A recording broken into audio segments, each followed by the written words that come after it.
One of the greatest pleasures that I have at FDIC is being allowed to introduce my friends to the rest of my friends. And there's an old saying that friends will help you move, but real friends will help you hide the bodies.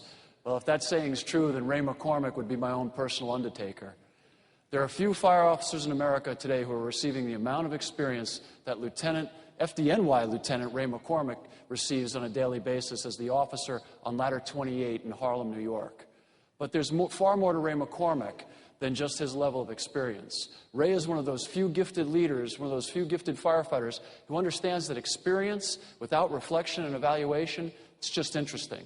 Ray continues to set a standard for excellence, not just in his teaching at FDIC, but across the nation, whether it's in his writing for fire engineering or with New York firefighters, but also within the FDNY itself. Ray is considered by his peers at the FDNY to be one of the finest officers serving today. And we know Ray's deep passion for our profession. We have seen it time and time again, whether he's conceiving training minutes, video series. There was a time when we had to pick who it was going to be. And there was no one in the room's name that was more immediately grabbed upon for the Engine Company series than Lieutenant Ray McCormack.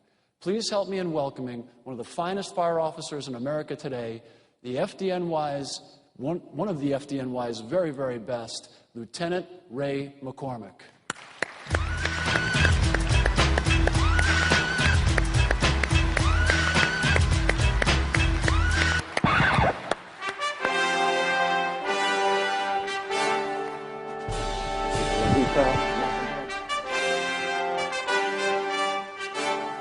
Good morning. Did you see that? Chief handing over command to me? I usually don't get that honor unless there's still salvage work to be done. Well, it must have been a 13-step size-up march I did. Thank you, Chief Halton, for that wonderful introduction. I was talking to the chief before I came out, and he told me an interesting story about when he worked in Albuquerque. He told me that they only had fires during the day. I couldn't believe it. But he said it was actually good because it freed their nights to look for UFOs. In fact, when Chief Halton first come to Indy and saw the RCA dome, he couldn't believe one of them had finally landed. And when he heard it was coming down, he tried to book himself on the last flight. My name is Ray, and I like to go to fires.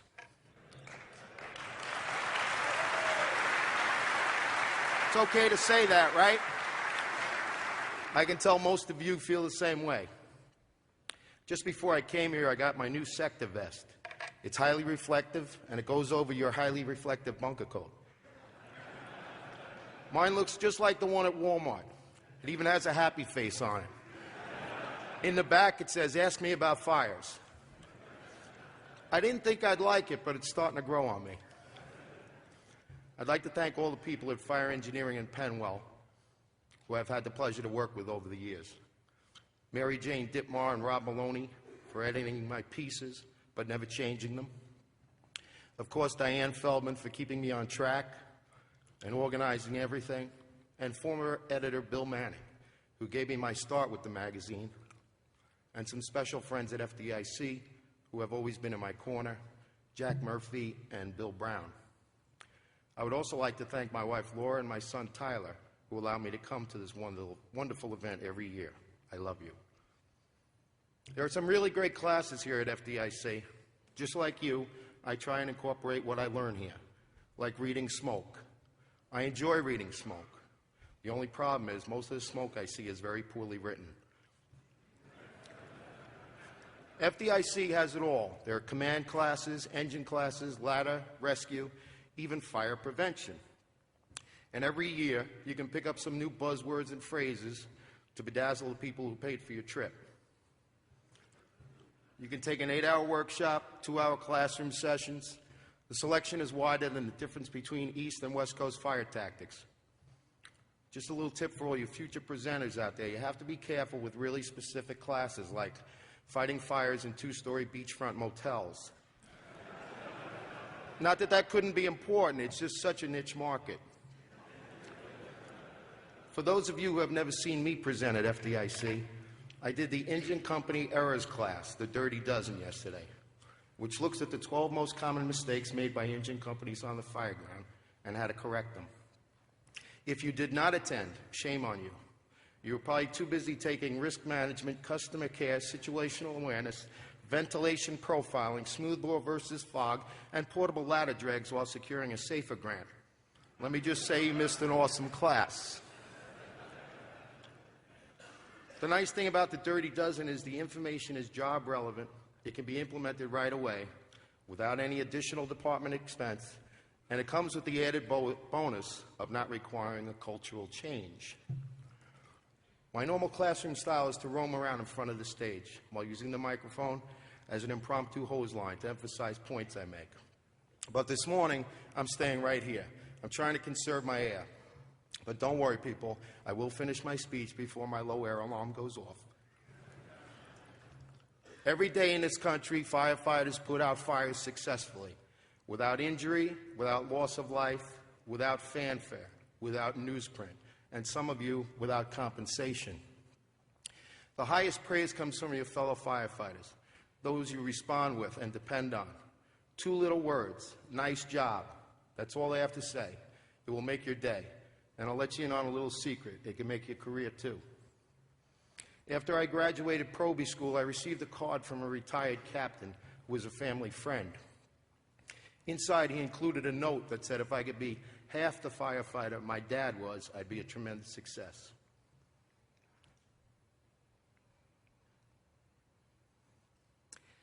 My dad died a year and a half later. I still have that note.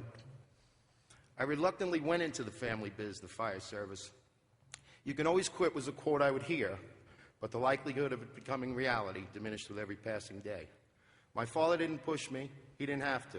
He knew that I would already love it. My mom did not discourage me, even though she had experienced the knock, not once, but twice. The first time was to inform her of her brother's death, Captain William Russell, Engine 325, father of 4, who was killed in a collapse along with 5 other firefighters after the fire was extinguished. I would like to think that events like that would never happen again, but unfortunately 2 firefighters were killed several years ago under similar circumstances. The second knock on the door was from my father, who was seriously injured in an apparatus accident, almost losing his foot. The New York City Fire Department gives every new firefighter a book of regulations. That book has a red cover. One could make a strong case that the book has been written in blood. I know for sure that one of those rules was created in blood from my father's accident. No matter how you enter the fire service, you end up making it your own. My department career, like yours, went in stages. Completion of Proby School, assignment to a company, your first tour.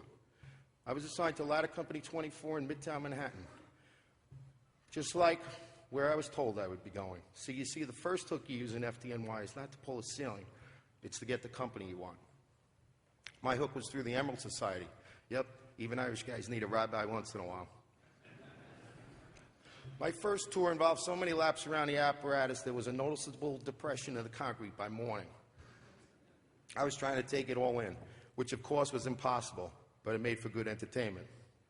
What really made the night special, besides the loving abuse I took, was the speech I received from the senior man.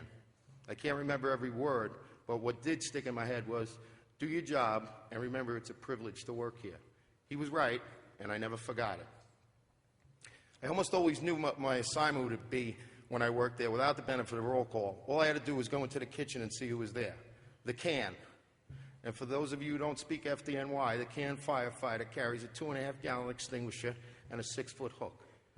I learned 3 important lessons from that position.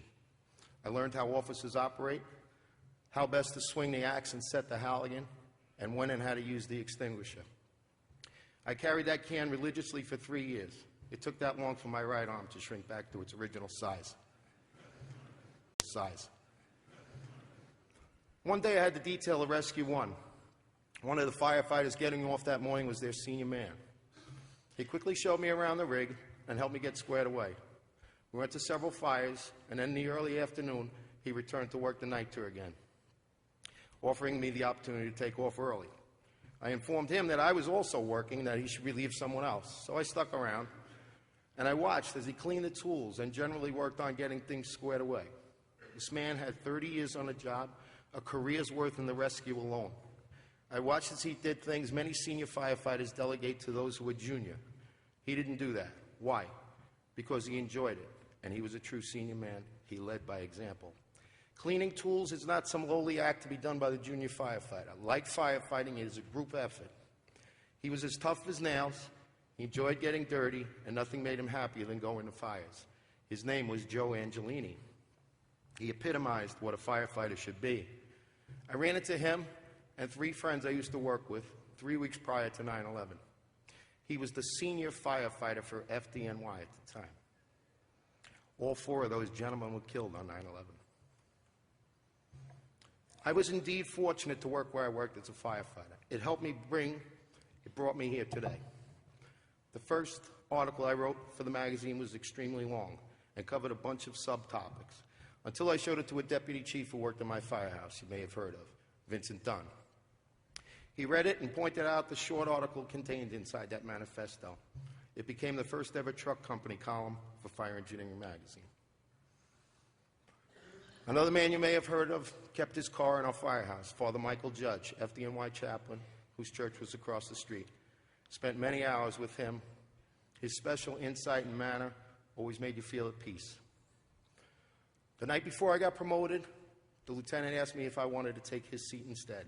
I declined and explained to Lieutenant Bill McGinn that I would be doing that for the rest of my career, and I would prefer to have the irons. We had a fire. I forced 2 doors, so that made me happy. Watching an unusually friendly new firefighter in Rescue 1 did not prepare me for our meeting on a rooftop on Broadway, where Kevin Shea trusted me to lower him 13 floors above the street to rescue a trapped civilian. My time in the truck was great. I was promoted to lieutenant and assigned to Battalion 1-6 in Harlem, where I currently assigned. While working in the neighborhood engine as a covering officer, a captain presented me with an offer I couldn't refuse. Did I want to come to 69 engine? When the most famous member of FDNY asks you to come on board the best engine in the city, you hope you can live up to Patty Brown's expectations.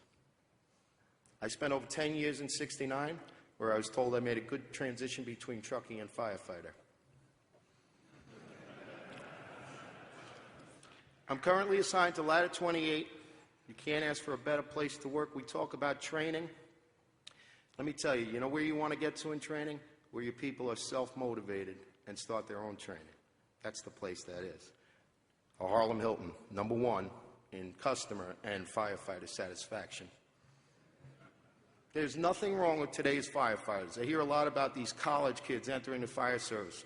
But believe it or not, we had college kids joining the fire service back in the 80s. I know. I was one of them. It's not a new thing. Yes, it can seem overwhelming sometimes that all our firefighters now have a degree instead of a trade. But it's up to you to make sure you develop a trade in them, the trade of firefighter. There is, however, something wrong with some of today's leadership and the message they are spreading. The path they have chosen to follow is paved with yellow safety bricks. If you follow this road, it could cause the fire service to suffer its greatest collective loss, the loss of public trust. Think about it for a second. All the goodwill we have accumulated, the faith, the support, gone. Why? Because we have changed the pecking order. The firefighter is now #1, and the public is #2. I always thought that the customer was #1. I believe that the constant barrage of safety messages is undermining our sworn duty. A fire department that writes off civilians faster than an express line of 6 reasons or less is not progressive. It's dangerous because it's run by fear. Fear does not save lives, it endangers it. We built safety into all our operational tasks. Our SCBA is pre-tested to work, hose lines charged before entry. But your personal safety should not be about fear. Fear is the firefighter's enemy. Should you be cautious and knowledgeable? Yes. Should you be fearful? No. Our leaders need poise, not fear. Too much safety makes Johnny a poor leader and a terrible rescuer. Let's get straight. Let's get this part straight.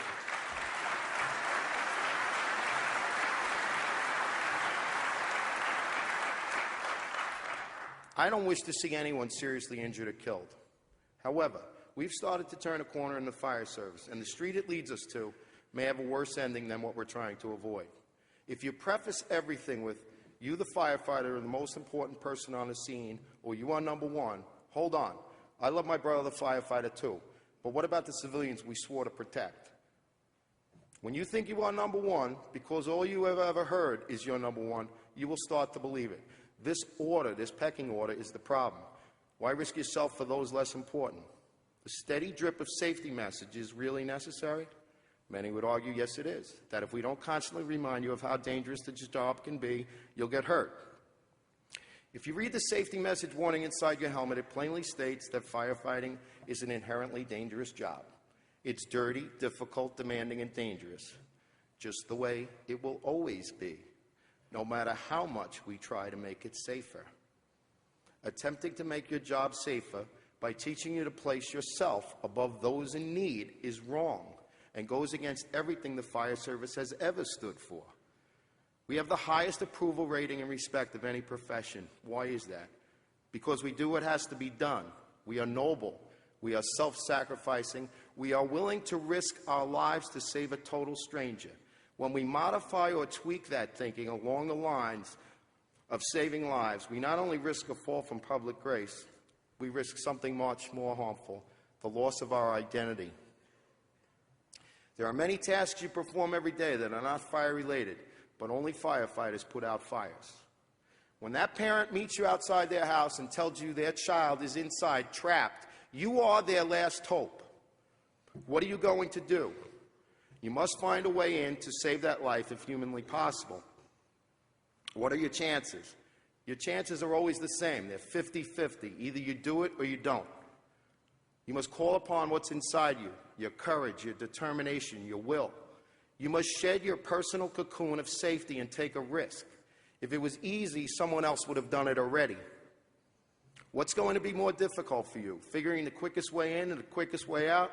Or you're in a conflict because you don't do high-risk profile? Let's not let them down. They're all we have. Here are the cliff notes. We need leaders at the command level and company level who value courage, determination, and pride. We need leaders who inspire our people. We need leaders who understand that what we do makes a difference. It makes a difference that we turn out quickly. It makes a difference that we stretch correctly. It makes a difference that we do a search. It makes a difference that we have leaders who believe in the core values of courage, determination, and pride. What do I know? I'm just an urban firefighter. I know all about heroes. I know all about sacrifice. I know all about courage. I see it in all of you.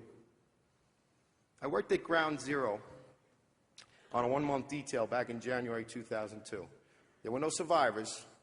The only thing we could bring out of there was dignity to the people we found. And we found several. We found firefighters. One day a firefighter was found and identified. That firefighter was the son of an active battalion chief. I watched as his body was carried up a muddy hill to a waiting ambulance. The detail stood at attention along the side of the roadway. There was silence as the battalion chief, along with firefighters from his son's company, helped carry his son out of the pit. I thought to myself, where do you get the strength? Where do you get the strength while your heart is ripped apart? Where do you get the strength to see all your dreams and hopes for someone you love vanish? I don't know where you get that strength. But I do know the events of that day showed the world that we are very special people, that we are willing to risk our lives for others, to do what needs to be done, and that we care deeply. That month was the most physically and emotionally draining month I ever worked in my life. It was also the most rewarding.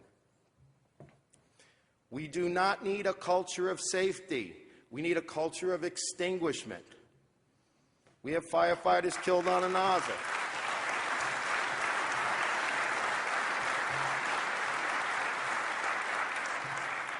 We have firefighters getting killed on a nozzle. And while these programs are nice, a lot of our energies are focused on RIT and saving our own.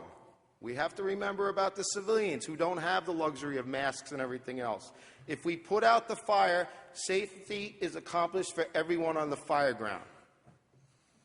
There are state fire conferences where there are no engine classes given. That's a disgrace. We need to get the first line right, We need to commit staffing to that line. We need to push in and put the fire out. The engine only gets one shot at success. Let's give it to them and increase everyone's safety. We have instructors who've never worked on fire trucks telling our people how to do things. Show me the credibility in that. You may be a certified instructor with a year in the fire service, but besides reading slides, what else do you bring to the table? I know what your resume says, but what's missing from it is probably much more telling. Some have told you that if you never went to another fire, you would be a successful organization, and that by having fires, we have failed. I'm here to tell you that you have not failed, because there is a fire in your area. We will fail if we do not exercise and practice our craft. It's a privilege to be in the fire service. It's a privilege to work with people who care about other people. It's a privilege to be accepted in the family of firefighters. Today is about finding your personal spark. If you're lucky, you find it right away. The fire service holds out one for each of us. Once you find it, keep it. Once you find it, share it. Once you find it, realize how truly fortunate you are. Learn all you can about the enemy. Train. Try new methods. Be careful out there. And remember to keep fire in your life. Thank you for attending. Have a great conference. I'm here all week.